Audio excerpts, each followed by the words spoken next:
Oggi piove in Occidente, giù dal cielo si scatena una pioggia martellante di coltelli nella schiena.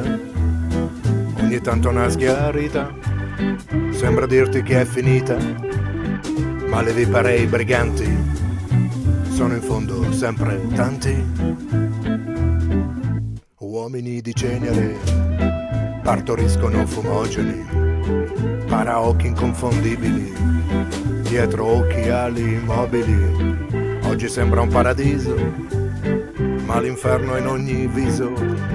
Squadre d'angeli fasulli teleguidano cammelli.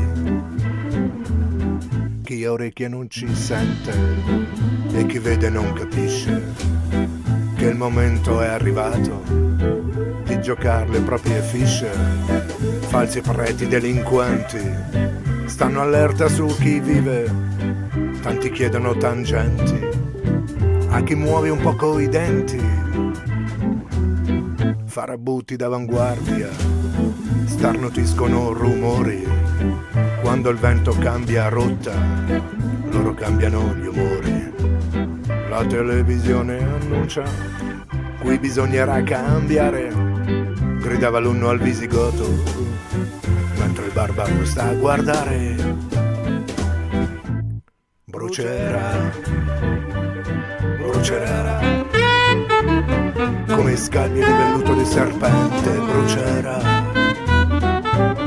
brucerà, brucerà come un incubo impotente il vostro sogno. Brucerà.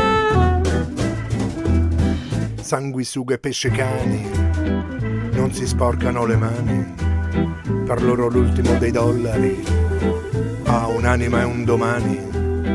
Vigilesse e vigilanti fanno i Rambo, fanno i conti, multe trattano i cantanti come ladri di bisonti.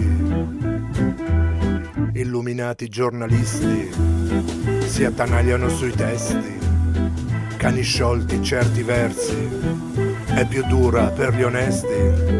Favolosi gli aeroplani quando sono ancora sani, quando spariscono la notte nessuna ustica risposte. Parolieri da strapazzo alzano i loro bicchieri per un chiodo, un ritornello sempre fisso, sempre quello.